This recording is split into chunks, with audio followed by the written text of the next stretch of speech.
말씀의 제목이 예수님의 눈물입니다. 눈물이라는 것은 사람이 여러 감정에서 흘리기도 하죠. 슬플 때만 눈물을 흐른다, 눈물을 흘린다라고 알고 계실 수도 있지만 기쁘면 또 기쁜 대로 기쁨의 눈물을 흘리기도 하죠. 사람에게 있어서 눈물은 참 중요하고 소중한 것이죠. 많은 슬픔과 어려움 가운데 큰 압박, 스트레스를 받고 있을 때 그 눈물을 흘리면 그 눈물을 흘리는 행위로 인해서 그 스트레스가 많이 그 수치들이 내려가고 해소된다라고 합니다. 가장 마음 아픈 눈물은 부모들에게 있어서 자녀들이 고통받고 힘들어하는 모습을 볼 때일 것입니다. 또 사랑하는 사람이 어려움 가운데 처해 있을 때 그것을 볼 때 우리는 눈물을 흘리면서도 그 눈물이 다를 때 흘리는 눈물, 즉 우리가 드라마를 보거나 영화를 보면서 흐르는 눈물과는 다르다라는 것을 인식하게 되죠. 오늘 이 본문은 예수님께서 우셨다라는 그러한 내용을 우리에게 들려주고 있습니다. 예수님께서는 나사로가 죽었을 때 통분이 여기셨다라고 말하면서 눈물을 흘렸다라고 말씀하시고요.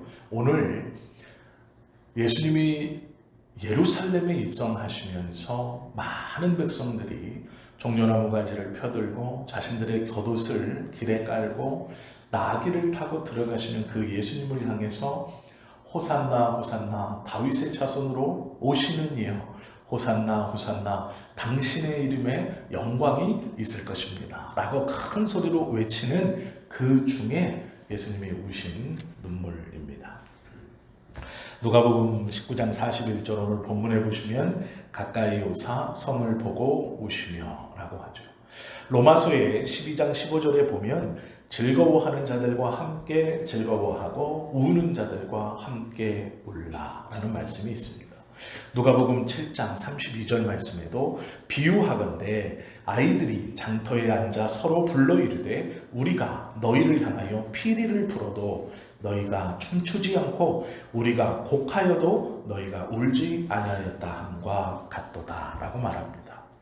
성경은 눈물에 대해서, 우는 것에 대해서, 통곡에 대해서 여러 가지로 설명해 주고 있습니다. 그러면서 언제 울어야 하는지, 누구와 울어야 하는지, 왜 울어야 하는지를 말씀해 주고 있다라는 것이죠.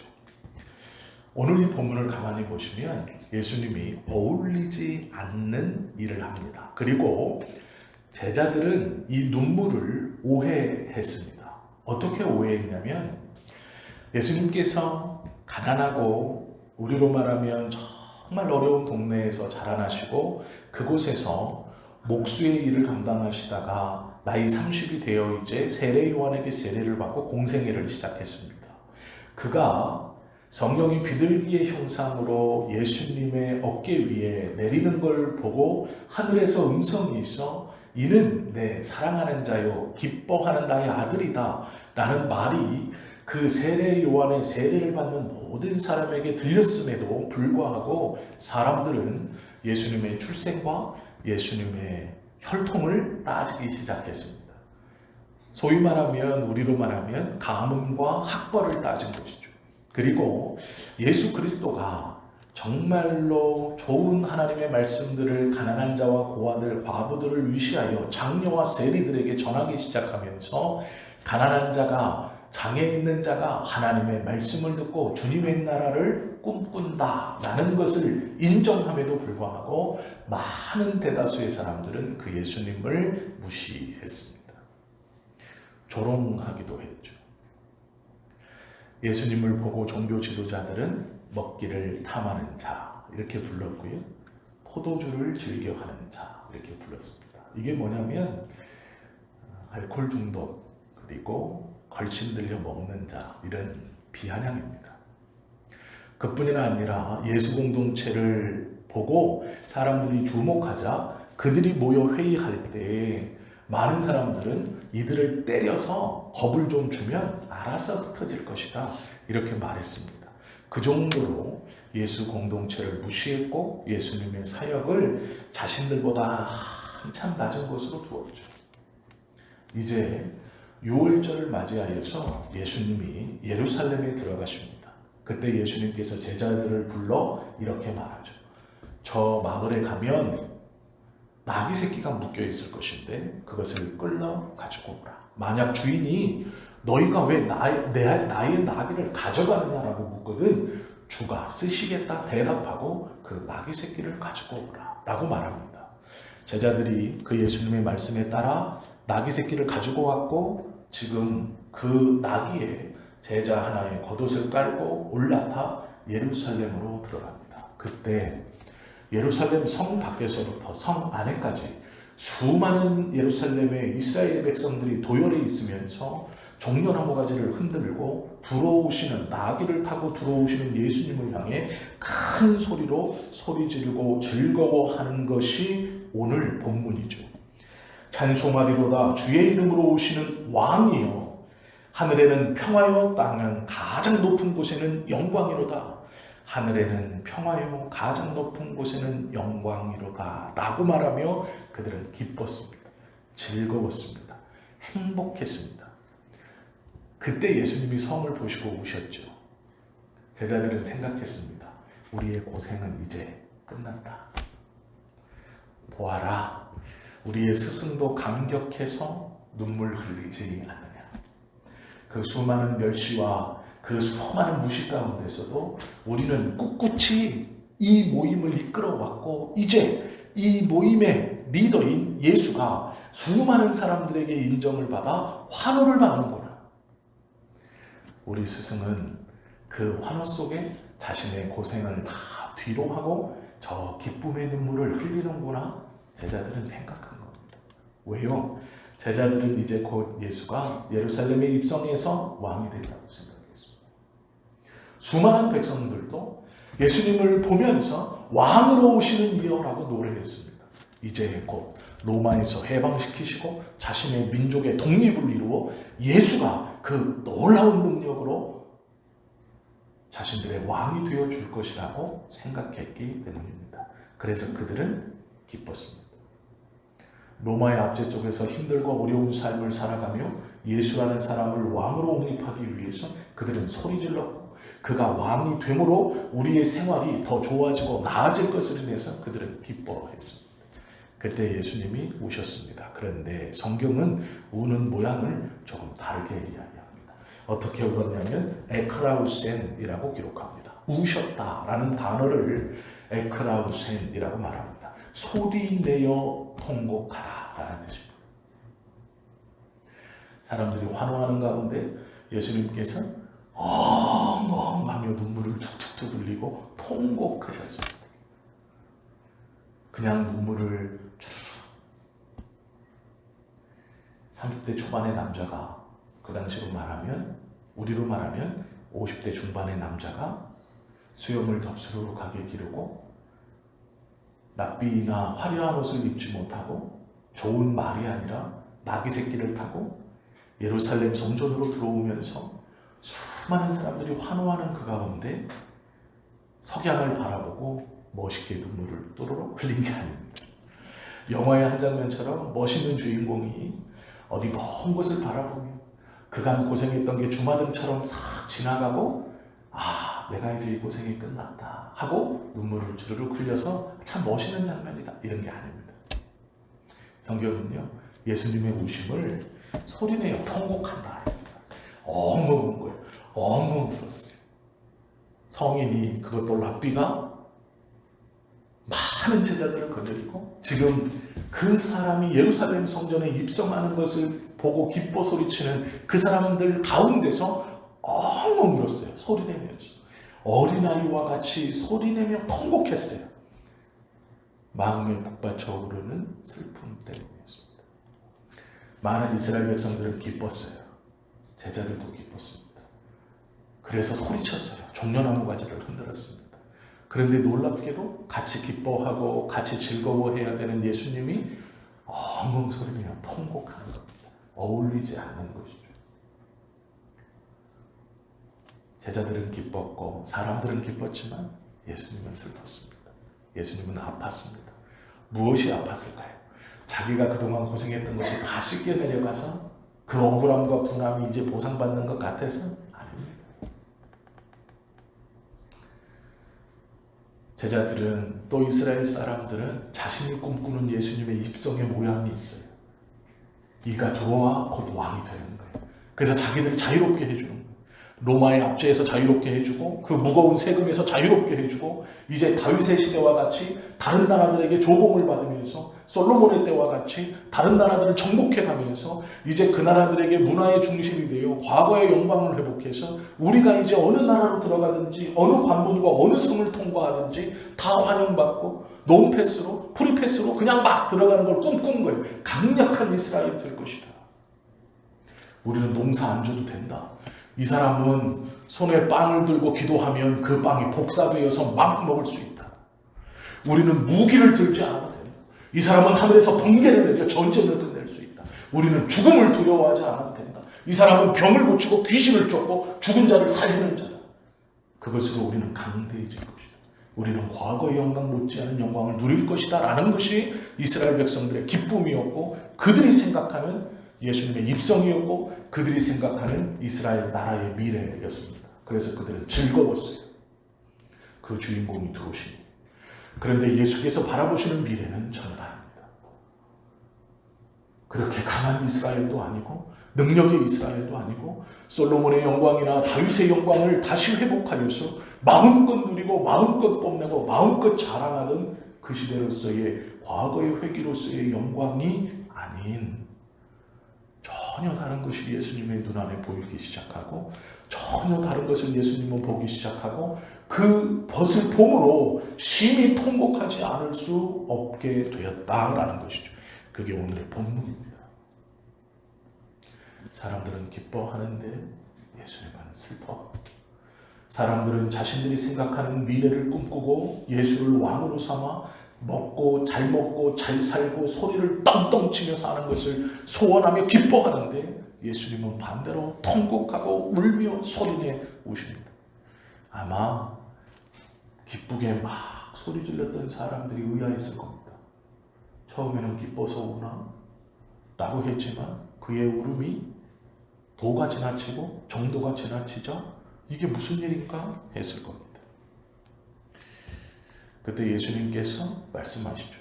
너도 오늘 평화에 관한 일을 알았더라면 좋을 뻔하였거니와 지금 내 눈에 숨겨졌도다. 날이 이를지라 내 원수들이 토둔을 쌓고 너를 둘러 사면으로 가두고 또 너와 및 그 가운데 있는 내 자식들을 땅에 메어치며 돌 하나도 돌 위에 남지 아니하리니 이는 내가 보살핌 받는 날을 알지 못함을 이남이니라 라고 말씀하셨어요.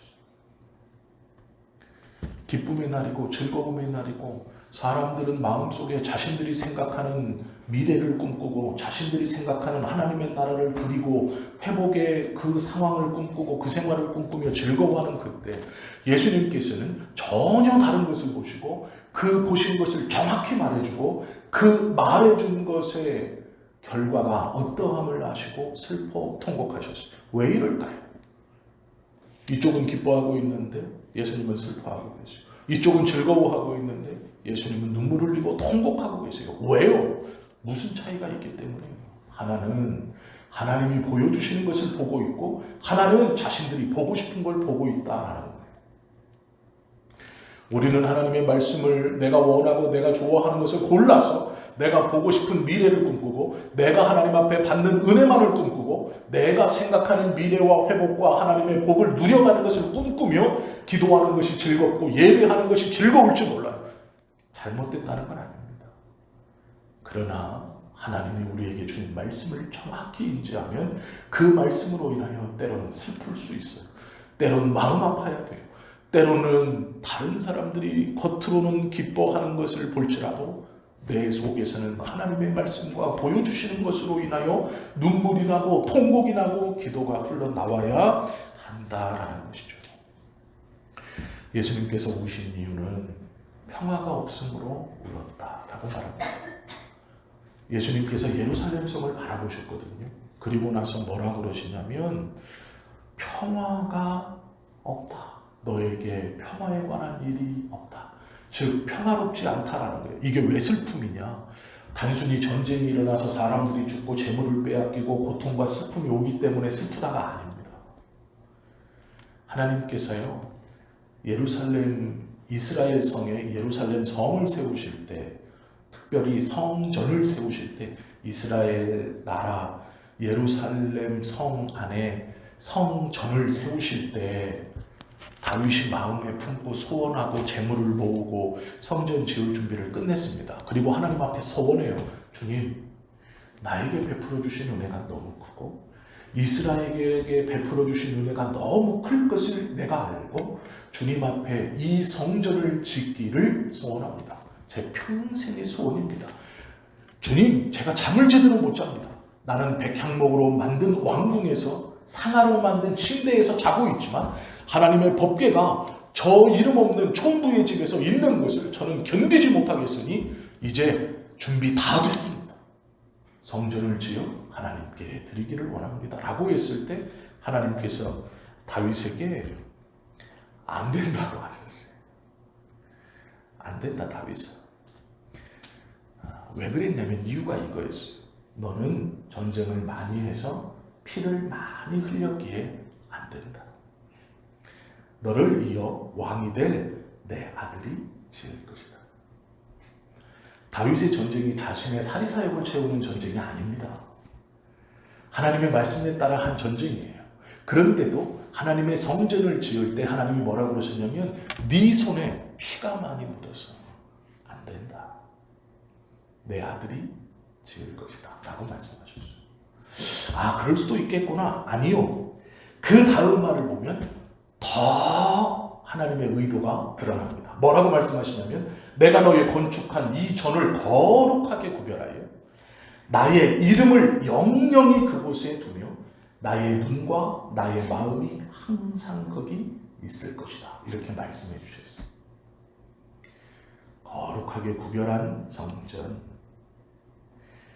영원히 나의 이름을 두고 나의 눈과 나의 마음이 항상 있는 그 성전이라. 그 성전은 평화의 상징입니다. 성전은 평화를 위해서 하나님이 평화를 상징하며 지었어요. 그런데 예수님의 통곡이 뭐냐면 이 성에 평화가 없는 것으로 통곡하시는 거예요. 예수님께서 뭐라고 말씀하세요? 너희들의 자녀를 돌 위에다 놓고 매다 칠 것이고 너희들의 이 건물을 돌 위에 돌 하나도 남지 않고 평평하게 만들어버릴 것이다. 라고 말씀하세요. 이르시되 너도 오늘 평화에 관한 일을 알았더라면 좋을 뻔하였거니와 지금 내 눈에 숨겨졌도다. 에덴 동산은 평화로운 곳이었습니다. 하나님께서는 에덴을 평화롭게 지으셨어요. 하나님과 교제가 잘 일어나는 것. 언제나 부르시고 언제나 찾아오고 언제나 동행하고 언제나 대화하고 언제나 둘이 걷는 것. 그것이 에덴이었어요. 하나님께서 주신 배필과도 하나님과 동행하듯 그렇게 동행하고 행복하고 기쁘고 살게 하신 곳이 에덴이었어요. 그곳이 죄로 인해 깨어졌을 때 그 에덴의 기능과 그 에덴이라는 것을 상실했을 때 쫓아내시는 거예요. 더 이상 에덴은 에덴이 아니죠. 어울림이 없고 사귐이 없고 교제가 없고 동행이 없는 에덴은 더 이상 에덴이 아니에요. 쫓아내시죠. 예루살렘은요, 평화의 상징이에요. 내가 내 이름으로 거룩하게 구별하여서 이 성전에 내 마음을 두고 내 눈을 두고 내 이름을 두고 영원히 이곳에 거하겠다라고 약속하신 거룩한 곳이에요. 그런데 그곳이 예수님이 돌아가시고 35년 뒤에 AD 70년에 로마 황제의 친동생인 디도 장군에 의해서 멸망해버립니다. 싹 쓰러져요. 예수님께서 돌아가시고 약 35년 뒤 그 이스라엘 예루살렘 성전이 하나도 없이 싹 쓰러집니다. 깨끗해져요. 그리고 로마의 군인들이 성전만 무너뜨렸느냐? 그렇지 않습니다. 그 70년은 유월절 전이었어요. 그래서 원근각처에서 예루살렘으로 유월절을 지내기 위해 약 100만 명의 사람들이 성 안에 들어와 운집에 있었을 때입니다. 그때 로마의 군인들이 6월절 저녁 기습적으로 성을 둘러싸고 한 사람도 왔다 갔다 하지 못하게 했어요. 그래서 그 안에서 굶어 죽는 자가 수천이었고 서로 배고파 죽는 자가 수만이었어요. 예수님께서 말씀하신 대로 했고 로마인들은 그렇게 이스라엘 백성들이 물과 먹을 것이 없어 아사 직전까지 이뤘을 때 밀고 들어가 그들의 어린아이들을 돌 위에 패대기 쳐 죽이며 성전으로 행진했고 성전에서 성전을 부수기 시작했어요. 그렇게 아무것도 남지 않았던 일이 예수님께서 이렇게 눈물을 흘리시고 37년 뒤에 벌어집니다. AD 70년에 예수님이 돌아가시고 35년 뒤에 그 일이 이스라엘에 닥칩니다. 그러니 어찌 기뻐할 수 있겠습니까? 그것이 눈에 보이는데 하나님께서 그걸 보여주셨고 이스라엘의 미래와 평화의 상징인 성전이 그렇게 무너질 것을 보여주셨는데 어떻게 웃고 있겠어요? 그러니 통곡하시는 거죠. 그러니 엉엉 우시는 거죠. 소리를 내는 거죠. 그 절망이, 그 두려움이 평화의 상징인 성전이 무너지는 거예요. 그걸 보신 거예요. 그러니 슬프지 않을 수 없죠. 하나님께서 우리에게 말씀을 통해서 보여주시는 것이 있죠.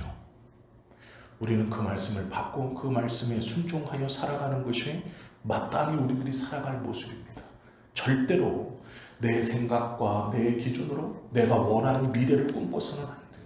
그것이 하나님이 나에게 주시는 것이겠지 잘못 생각해서는 안 돼요. 하나님께서 울고 계신데 우리는 웃어서는 안 돼요.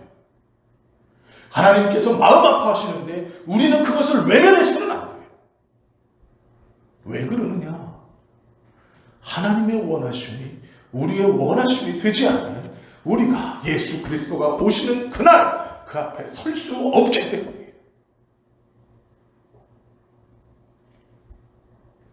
열왕기상 하 6장을 보면 이런 말이 있죠. 왕이 이르되 너희는 가서 엘리사가 어디 있나 보라. 이 왕은 아람 왕입니다. 아람 왕이 이스라엘하고 전쟁만 하면 져요. 아람 왕이 생각하기에 이상했습니다. 이상하다. 우리 군대가 더 강하고 우리 장군들이 더 유능하고 우리의 무기와 우리의 병거가 이스라엘을 압도하거늘 어찌 전쟁만 하면 지냐? 왜 우리가 계속해서 계속 이 전쟁만 하면 이길 수 있어서 출진했는데 져서 들어오냐? 그랬더니 예루살렘에서 포로로 끌려왔던 원래는 이스라엘 사람이었지만 지금은 아람 왕궁에서 왕의 총애를 얻어서 그 왕과 가까이 될 신하가 하나 있었어요. 이 사람은 원래 이스라엘 사람입니다. 그런데 이 사람이 무슨 얘기를 하냐면 왕이요.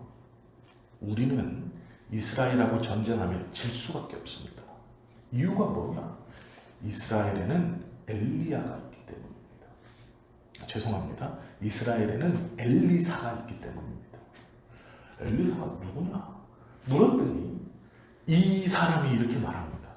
그는 하나님의 종으로 하나님이 우리가 어디에 군사를 진군시킬지 매복할지 어떤 작전을 필지 그 엘리사에게 하나님이 전날 저녁 다 알려주셔서 엘리사가 그것을 듣고 보고 함으로 우리는 전쟁에서 계속 지고 있습니다. 그러니까 엘리사를 먼저 잡아야 됩니다. 그래서 아람 왕이 명령을 내립니다.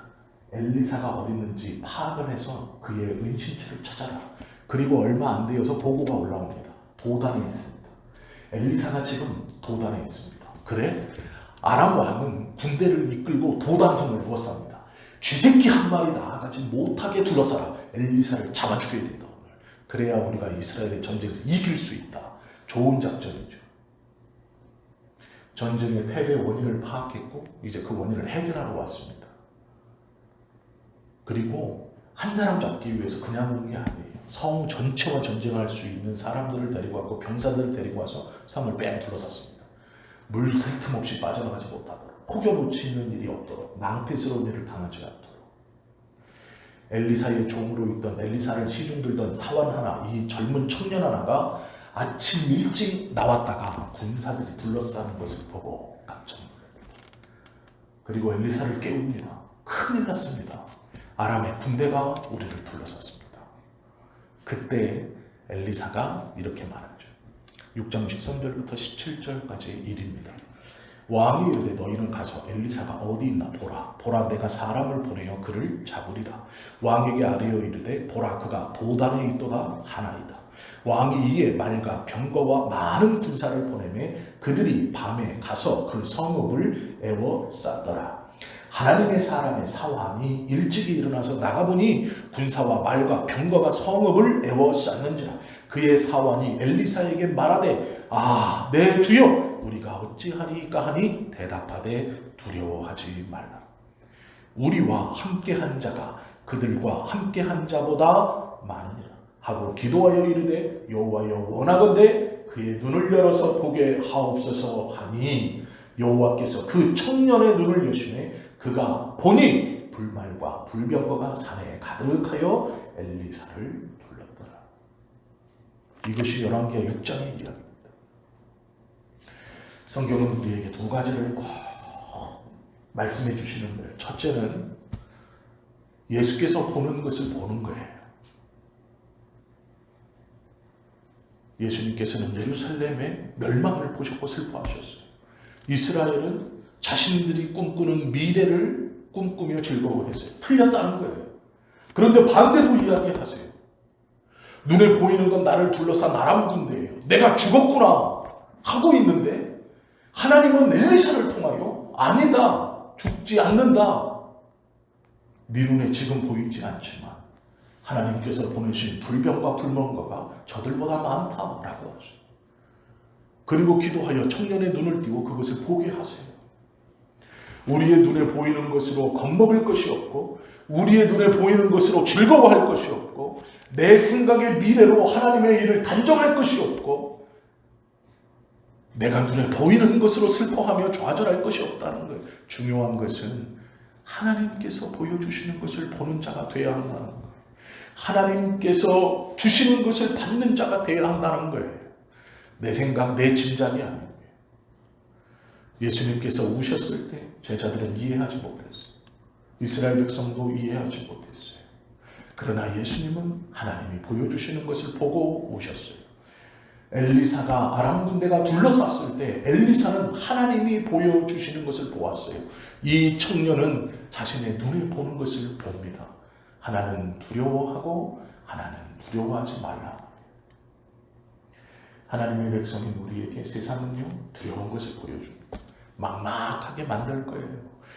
한 고비를 넘기면 또 한 고비가 있게 하고 또 한 고비가 있게 하고 이것은 끊이지 않는다라고 계속 우리 눈에 보일 겁니다.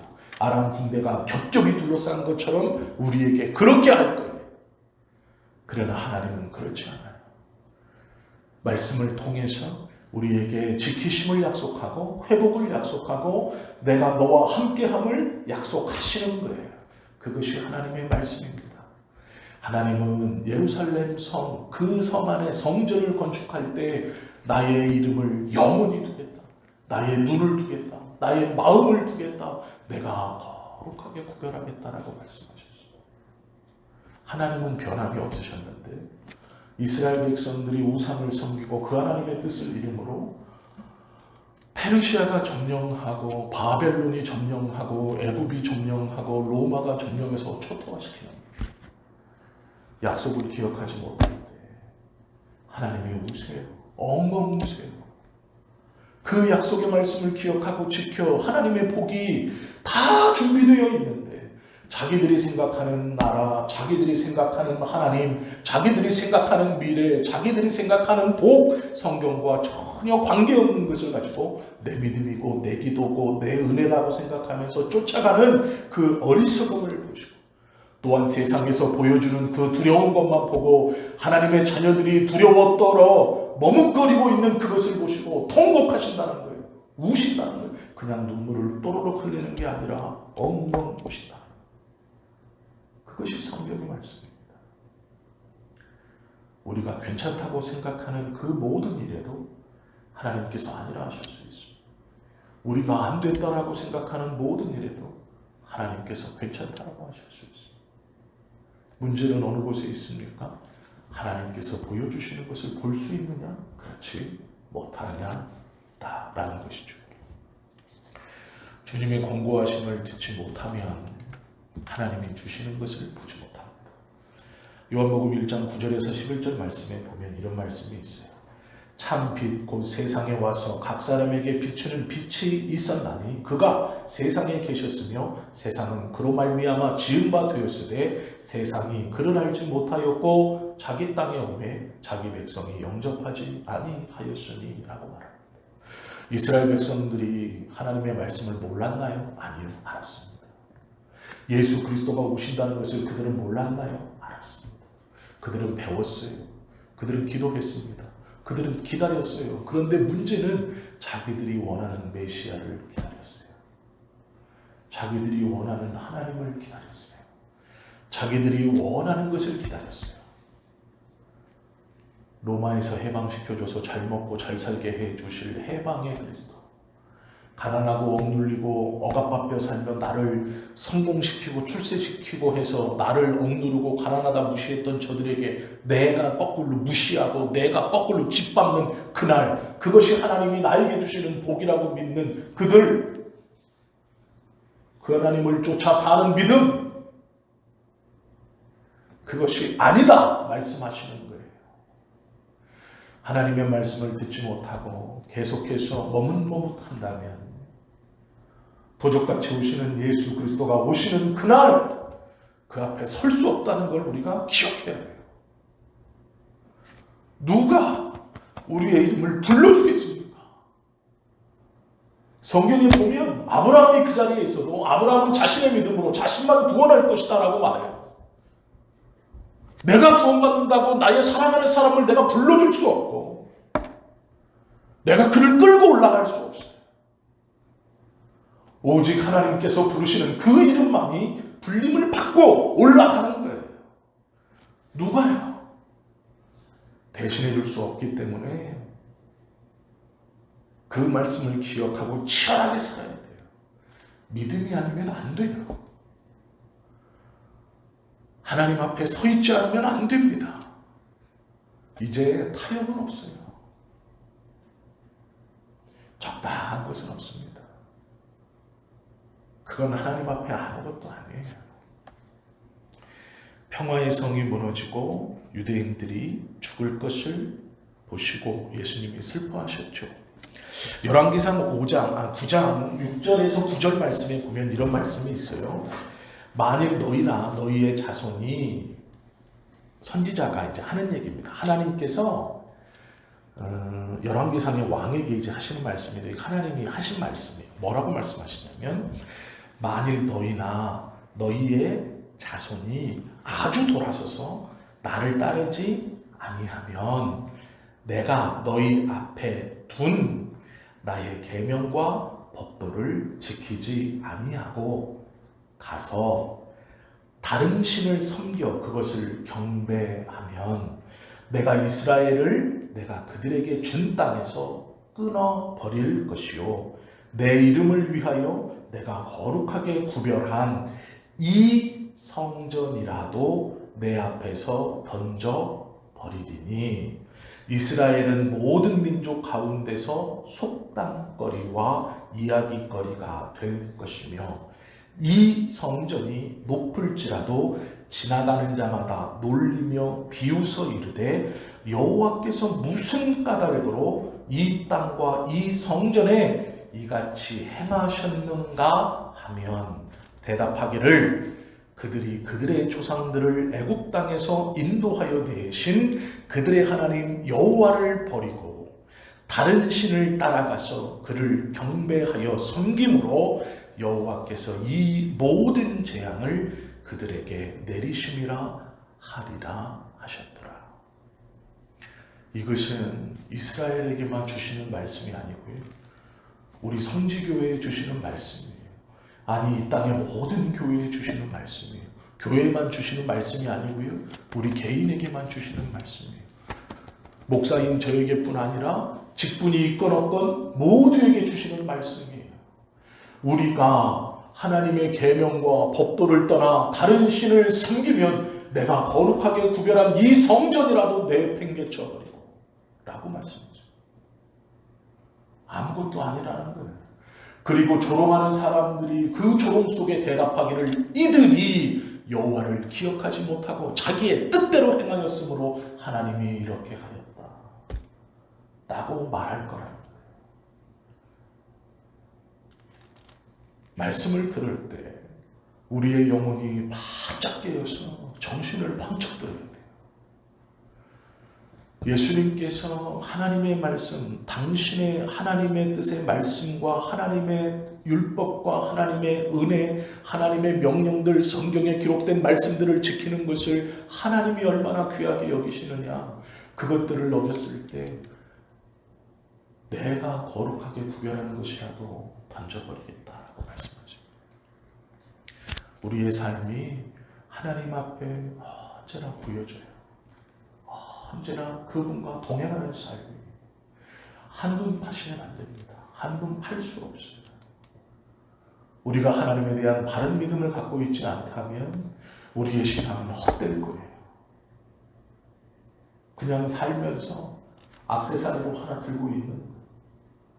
제가 중국에 가니까요, 중국의 대학에 다니는 중국 청년들이 한인교회에 와요. 내가 왜 오냐고 물어봤어요. 니네는 언어도 못 알아듣고 왜 한인교회에 자꾸 오냐. 그랬더니 이 친구들이 놀라는 거예요. 우리가 예전에요, 저는 그런 세대는 아니지만 저희 한참 윗세대에 이런 일이 있었대요. 대학에 들어가기 어려웠던 그 시절에 미국인들이 예배드리는 교회에 가서 그러니까 영어로 된 성경을 갖다가 집에다 탁 놓으면 교양인이라고 생각해요. 자랑해야 됩니다. 제가 왜 이 말씀을 드리는지 이해하죠? 중국 대학 다니는 청년들이 한인교회 와서 한국어로 된 성경을 가져다가 집에 놓으려고 그러는 거예요. 엘리트라는 표시예요. 복음 때문에 찾아온 것도 아니고 하나님의 말씀 때문에 찾아온 것도 아니고 그들이 왜 찾아오느냐? 액세서리예요. 한국어로 된 성경.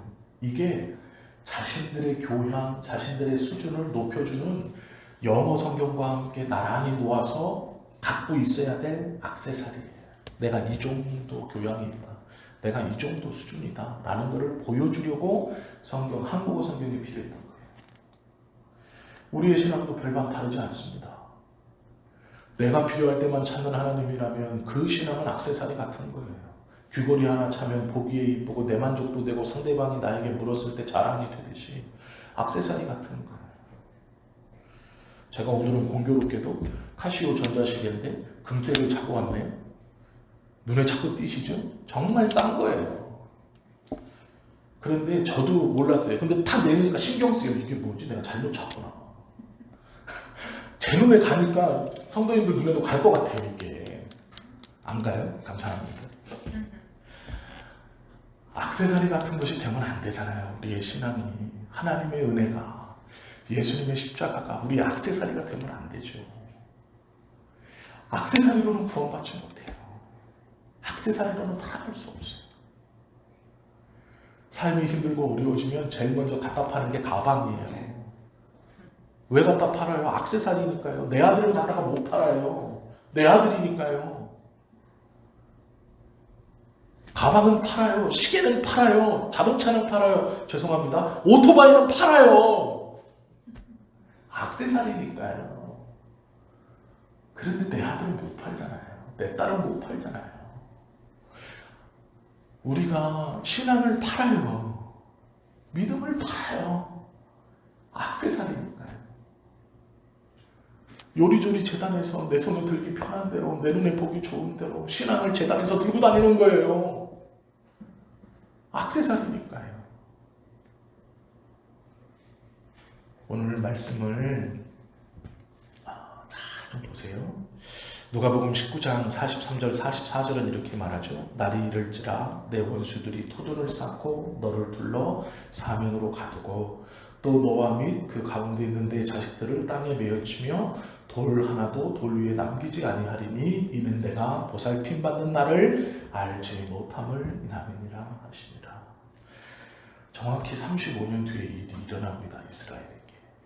그러면 하나님께서 오늘 우리에게 성경을 통해 주시는 말씀이 있어요. 그것은 꼭 이루어질 거예요. 하나님께서 이루리라 약속하셨기 때문에 그것은 이루어집니다. 그러면 예수님께서 오시기 전에 이 말씀이 이루어질 수 있어요. 우리 개인이 하나님께 받아서 품고 있는 그 말씀. 그런데 더 이상 재단하지 말고 우리가 내게 편한 대로 가감시키지 말고 그대로 하나님이 우리에게 주신 그 말씀 그대로 순종해 가면서 그 말씀 지켜가려고 몸부림쳐 가면서 하나님께서 원하시는 삶을 살아야죠. 세상이 보여주는 것 그대로 다 믿지 마세요. 세상이 우리를 불안케 하는 건 아무것도 아니에요. 하나님께서 보여주는 것을 보고 두려워하고 하나님께서 보여주시는 것을 보고 기뻐하고 하나님께서 보여주시는 것을 보고 당당하고 즐거워할 수 있어요. 세상이 보여주는 것이 아닌 하나님이 보여주는 것을 보고 걸어가는 사람은 세상이 감당치 못하는 믿음을 소유한 사람이에요. 이 사람은 세상이 감당치 못해요. 받은 자만이 알 수 있는 말로 설명하고 다른 사람과 나눌 수 없는 놀라운 평안을 경험하는 사람들이 그 사람들이 주님과 동행하는 사람이에요. 바라고 원하기는 우리 모두가 그런 동행과 그런 은혜와 그런 보여짐을 바라보고 살아가는 믿음의 사람들이 될 수 있기를 예수님의 이름으로 축원합니다. 기도드립니다.